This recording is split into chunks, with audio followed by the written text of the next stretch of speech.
Olá pessoal, dando continuidade ao tema modelo de classes de análise, vamos iniciar agora a nossa parte 2. Vamos abordar um conceito agora especial que é o conceito de classe associativa.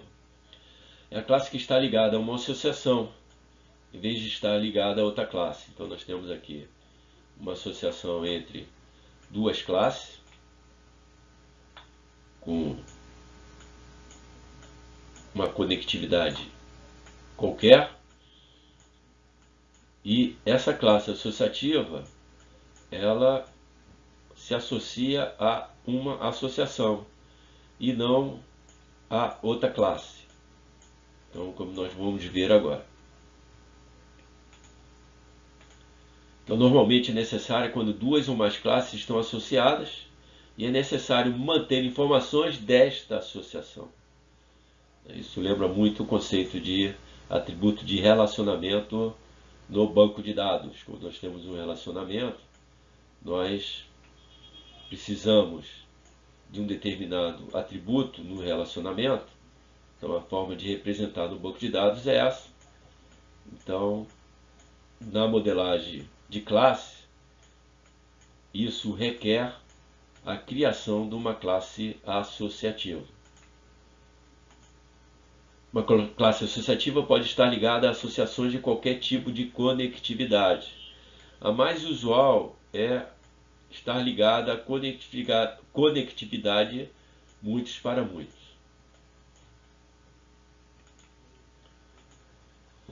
Podemos também chamar a classe associativa de classe de associação. Então nós temos aqui um exemplo. Então nós temos aqui pessoas e empresa, uma associação cuja conectividade é muitos para muitos. Então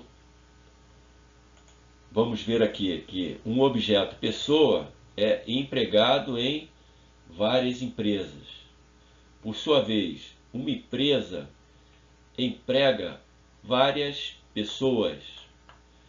Então, para cada instância de associação, nós queremos registrar o salário e a data da contratação.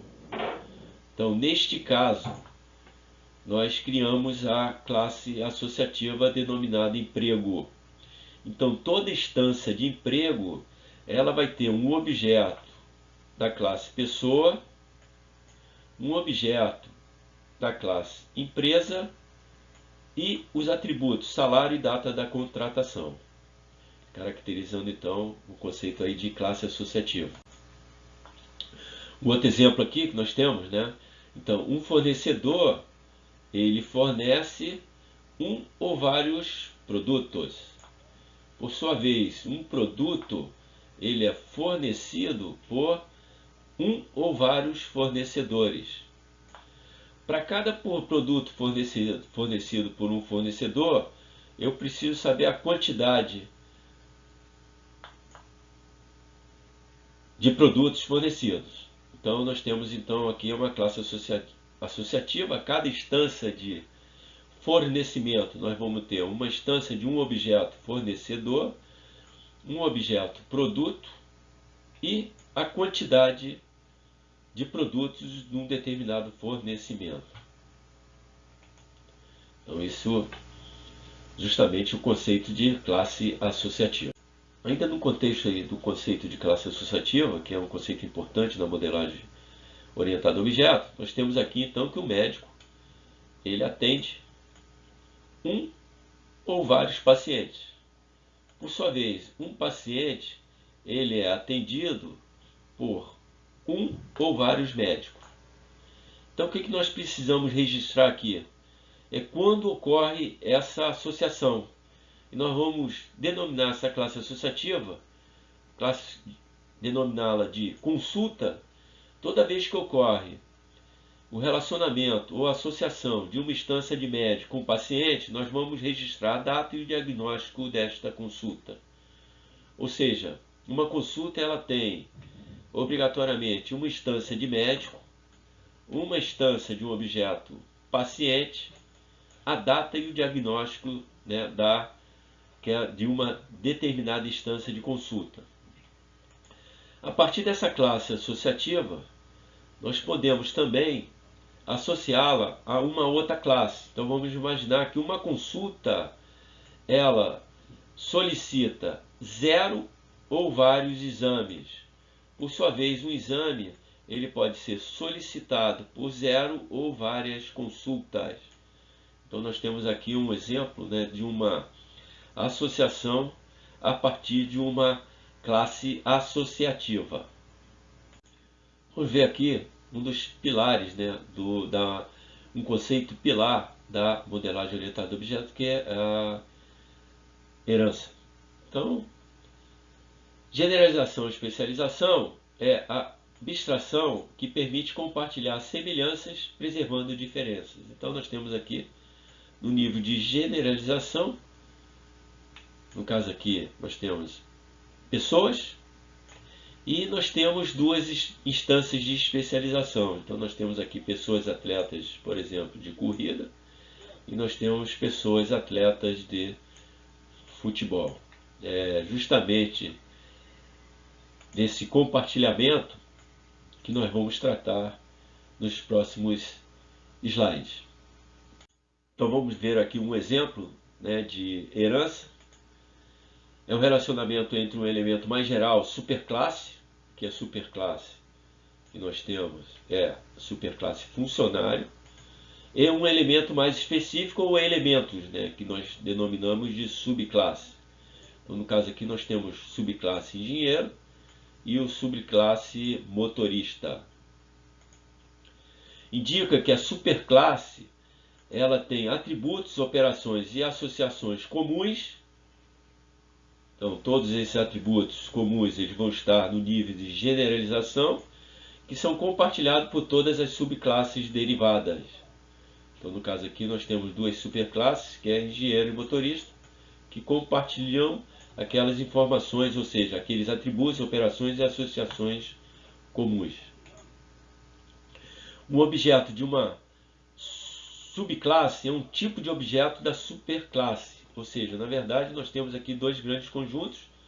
Nós temos um conjunto de engenheiro funcionário e nós temos aqui um conjunto de motorista funcionário. Então, justamente, o objeto subclasse é um tipo de objeto da superclasse.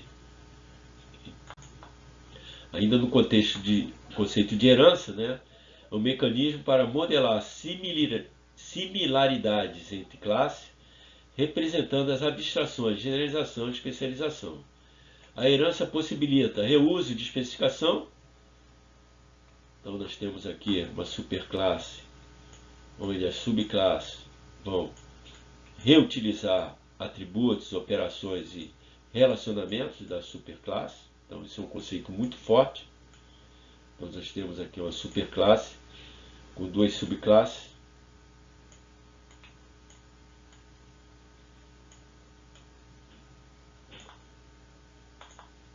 Captura explícita de características comuns aqui na superclasse, então nós já vimos.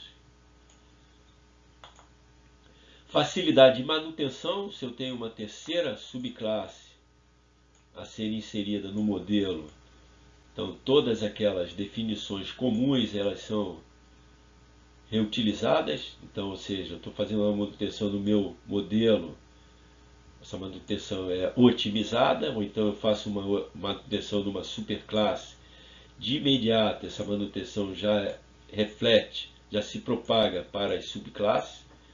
Também é uma facilidade de manutenção no modelo. Facilita criar novas classes. Então, né, o exemplo que foi dado, né, foi acrescentada aqui a terceira classe. Uma terceira classe, ela já de imediato já reutiliza todas as operações, atributos e relacionamentos especificados na superclasse. O desenvolvimento orientado a objeto é fortemente baseado na construção de hierarquia de classe. Então, o analista orientado a objeto ele tem que focar, buscar ao máximo fazer uso do mecanismo de herança. Por quê? Porque ele vai estar focando em reuso de código, reuso de definição de atributos, facilidade de manutenção né, são esses duas grandes vantagens do uso intensivo da abstração herança na modelagem orientada a objeto. Então aqui é um exemplo, né, da herança. Nós temos aqui a classe aluno, que estende a superclasse pessoa. Isso aqui é apenas um pequeno exemplo, né, utilizando a linguagem de programação Java. Vamos ver agora o conceito de classe abstrata. Né? Uma classe abstrata é aquela no qual um ou mais métodos são declarados, mas não definidos. Então, justamente, normalmente utilizamos o conceito de classe abstrata no contexto de herança. Então, nós temos aqui uma superclasse abstrata e uma subclasse. Então, no mínimo, um dos métodos da subclasse, ela deverá ser também um método abstrato. Ou seja, um método que não possui código, possui somente a assinatura do método. Ele, obrigatoriamente, ele vai ser implementado em alguma classe ou em alguma subclasse. Quando se deriva uma classe a partir de uma classe abstrata, não há necessidade de definir todos os métodos abstratos na subclasse. Nesse caso, a subclasse também será abstrata. Então, se por acaso eu tenho um método aqui na superclasse, eu tenho uma subclasse que não implementou esse método, manteve o método também abstrato, em algum momento eu vou ser obrigado a implementar esse método em alguma subclasse. Não se pode instanciar um objeto a partir de uma classe abstrata. Então nós temos aqui uma classe abstrata, eu não vou poder instanciar um objeto a partir dessa classe. Mas pode-se fazer referência a uma classe abstrata por meio de um objeto de uma subclasse. Lógico que fora do escopo aqui do nosso tema, modelo de classe de análise, a classe abstrata ela permite implementar o conceito da orientação objeto, importante, um dos pilares, né, da orientação objeto, que é o polimorfismo. Então vamos ver aqui um exemplo de classe abstrata. Então nós temos aqui, didaticamente, né, no modelo que toda classe abstrata o nome da classe é em itálico e também os métodos abstratos. Então a gente pode ver aqui que esse método abstrato ele não possui método, só possui assinatura. Por quê? Nessa estrutura, a subclasse ela é obrigada a implementar o método abstrato. Então nós estamos vendo aqui que esse método aplicar rendimento, ele vai ser aplicado, né, na classe conta corrente e na classe conta poupança. Interessante que isso aqui, o que faz? Ele obriga que os métodos nas subclasses eles tenham a mesma assinatura. Só que o código interno de cada método deste é diferente. Justamente essa obrigatoriedade de ter a mesma assinatura, né, em tempo de execução, nós podemos aplicar o conceito de polimorfismo. Lembrando que nós estamos aqui, o nosso contexto é engenharia de requisitos, né, nível de análise. Esse tipo de preocupação em identificar métodos não cabe no modelo de classe de análise. Mas nós estamos aqui, já que a partir de uma modelagem no nível análise nós podemos identificar classes associativas, estamos então explorando aqui as consequências possíveis, né, da inserção no modelo de classe de uma classe abstrata. Então é importante identificar o que está ocorrendo.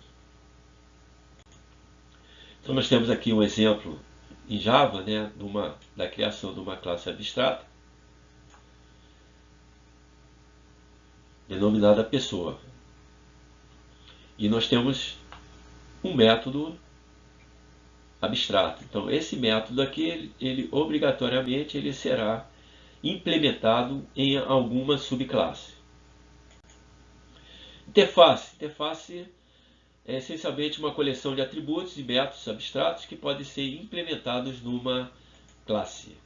Então, quando o programador deseja declarar um conjunto de métodos que serão implementados apropriadamente num conjunto de classes e que serão usados posteriormente, ele pode dispensar a definição de uma superclasse, no caso uma superclasse abstrata, e obter o mesmo resultado usando interface. Então, nós temos aqui uma determinada classe. Eu posso criar uma interface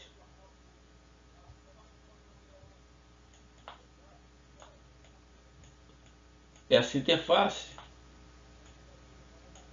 né, e criar uma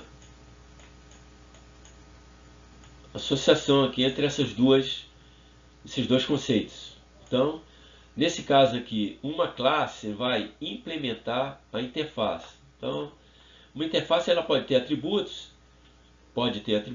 O mais usual é que ela tenha o quê? Métodos.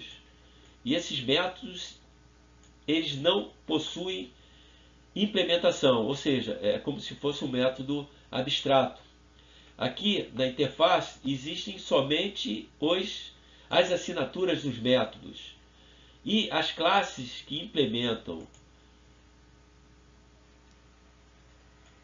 esta interface, elas são obrigadas a implementarem os referidos métodos. Vantagens, né? Você pode criar um padrão de métodos para que as classes elas implementem esse padrão.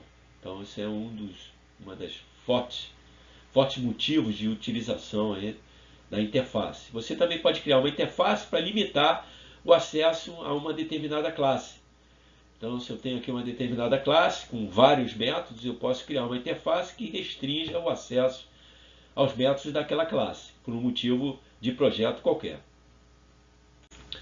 Então, nós temos aqui um exemplo, né, uma interface chamada matrícula, que será implementada pela classe aluno. Então, aqui podemos ter uma lista de métodos, somente com a assinatura dos métodos, como se fossem métodos abstratos, obrigando que essa classe implemente aqueles métodos tal qual a assinatura definida na interface matrícula. Ou seja, a gente pode criar aqui um padrão, né, de métodos a serem definidos nas classes que implementam a interface matrícula, no caso aqui, né, a classe aluno. Então, um exemplo aqui de criação de interface em Java, interface matrícula. Vamos ver aqui algumas restrições que ocorrem, né, na modelagem quando a gente utiliza o mecanismo de herança. Então, nós temos aqui a sobreposição. Objetos podem ocorrer simultaneamente em mais de uma classe, de uma mesma superclasse. Então, vamos ver aqui. Uma pessoa, uma determinada empresa, ela pode ser cliente e funcionário? Sim. Né? Normalmente poderíamos fazer essa afirmativa. Então, quando ocorre isso, nós temos o conceito de sobreposição. A disjunção. Será que numa empresa, um funcionário, ele pode ser engenheiro e ao mesmo tempo motorista? Assim, provavelmente não, porque não temos aqui o contexto, né, do problema, mas provavelmente não. Ocorrendo esta restrição, isso é o que nós denominamos de disjunção. Ou seja, um objeto, ou ele é engenheiro, ou ele é motorista. Completo. Então, ok, nessa empresa, toda pessoa ou é cliente ou é funcionário. Então, nesse caso, nós temos um modelo completo, uma definição completa da restrição em cima do conceito da superclasse pessoa. Incompleto, né, no caso que nós temos outras categorias de funcionário, então nem todos os funcionários eles são engenheiros, são motoristas. Então pode ser que nós tenhamos funcionários que não sejam nem engenheiro, nem motorista. Então esse é o conceito que está relacionado com a restrição de incompleto, ou seja, nem todas as subclasses estão representadas no modelo. Isso aqui é apenas uma questão de abstração. Esse conceito de junção e sobreposição é o conceito que mais interessa. Essa é a abstração mais importante, principalmente quando nós aplicarmos regras para nós gerarmos um modelo lógico de banco de dados que a gente chama de objeto relacional. A partir do modelo de dados, modelo de classe, nós gerarmos, aplicando algumas regras, nós gerarmos um modelo lógico de banco de dados. É o que a gente chama de mapeamento objeto relacional. O que está fora aqui do nosso escopo. Vamos ver aqui restrições que podemos incluir em associações. Aqui nós temos o que a gente chama lá na programação de comentários, né? Então a gente pode introduzir comentários relativos a regras do negócio. Então nós temos aqui que um cliente ele realiza um ou vários pedidos. Por sua vez, um pedido ele é realizado por um único cliente. Qual a restrição que nesse caso o analista quis registrar? Se o nível de crédito é suficiente, o pagamento será à vista do pedido, ok? Bem, tal qual lá na programação, né, que é a importância dos comentários para determinadas decisões lógicas fiquem registradas, aqui também é importante que sejam registradas decisões lógicas mais importantes, sem contudo prejudicar a legibilidade do modelo. Um excesso de comentários, né, pode comprometer a legibilidade do modelo. Então temos aí então a importância, né, do nosso modelo de classe de análise, né? Ela permite justamente a modelagem dos objetos, né, porque na orientação objeto o mundo é representado por objetos. Então, um determinado caso de uso, como é que ele vai ser solucionado? Ele vai ser solucionado por meio de interações entre objetos. Essas interações elas ocorrem por meio de mensagens. Então, temos aí a importância, né, desse modelo de classe, que ele vai justamente permitir, no paradigma orientado a objeto, identificar os objetos que, posteriormente em projetos, poderíamos chamar de objetos de entidades, que vão participar, né, da solução dos casos de uso. Vamos ver agora um segundo diagrama que permite também a modelagem de objetos, que é o diagrama de objetos. Então, além do diagrama de classe, a UML ela define um segundo tipo de diagrama estrutural, que é o diagrama de objetos. Bem, o nosso paradigma qual é? Paradigma orientado a objetos. Os objetos estão onde? Os objetos estão no mundo real. Então, o analista orientado a objeto, primeira identificação dele é identificar objetos no mundo real, que a partir desses objetos identificados, a gente vai estruturá-los e geramos então o diagrama de classe. Essa é a concepção, né, da análise. A partir de objetos do mundo real, nós estruturamos, classificamos esses objetos com atributos, operações comuns e vamos estruturá-los no diagrama de classe, por meio do diagrama de classe. Bem, então muitas vezes no mundo real nós temos dúvidas sobre associações. Então o que nós podemos fazer? Nós podemos fazer uso do diagrama de objetos, né? Pode ser visto como uma instância do diagrama de classe. Só que, assim, no mundo real, estou em dúvida com determinada associação. Eu tenho um cliente que ele tem vários contratos. Então a gente pode gerar um diagrama de objetos justamente para elucidar que tipo de associação, né, que tipo ocorre, que tipo de conectividade, né, no caso aqui uma conectividade de um para muitos, né? Então nós podemos utilizar o diagrama de objeto para elucidar toda vez que ocorrer esse tipo de dúvida, né? representa uma fotografia do sistema em um determinado momento. Então, nesse determinado momento, o objeto Pablo ele possui 2 contratos de aluguel.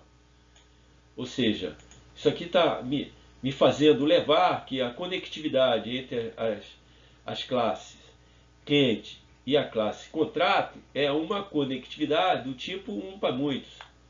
Então, eu vou ter aqui uma classe cliente, se associando com uma classe contrato.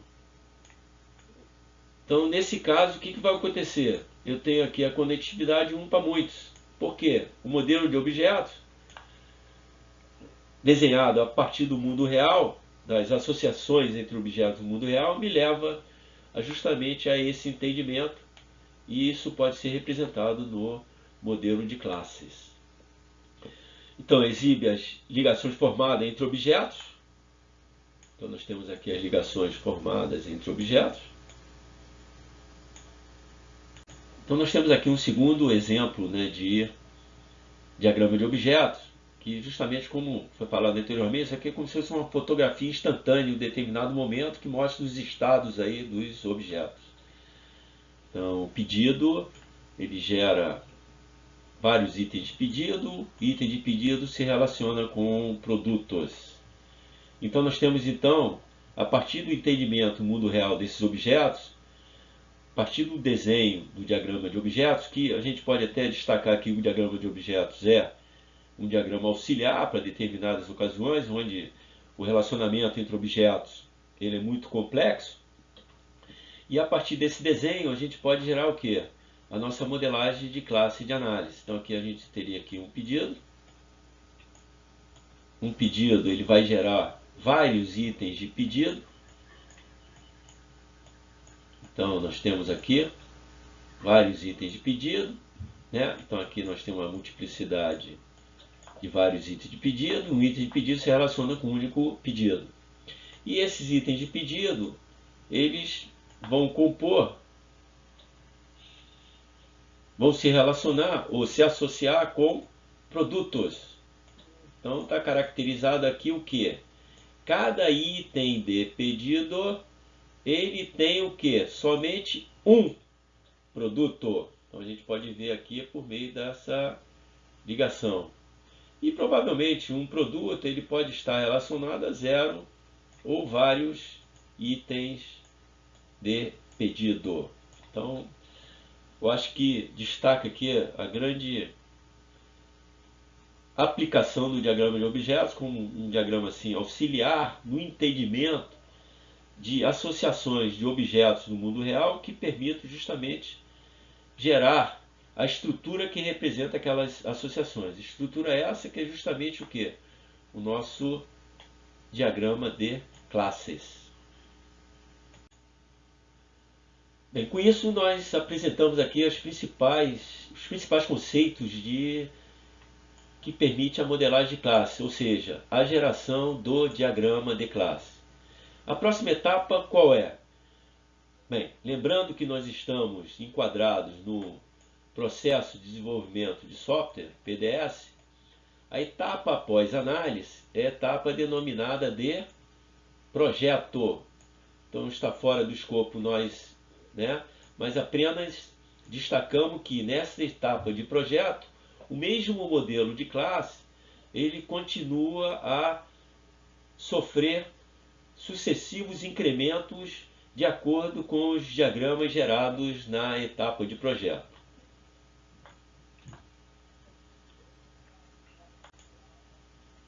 Bem, com isso nós encerramos aí o nosso tema modelo de classes de análise. Até a próxima.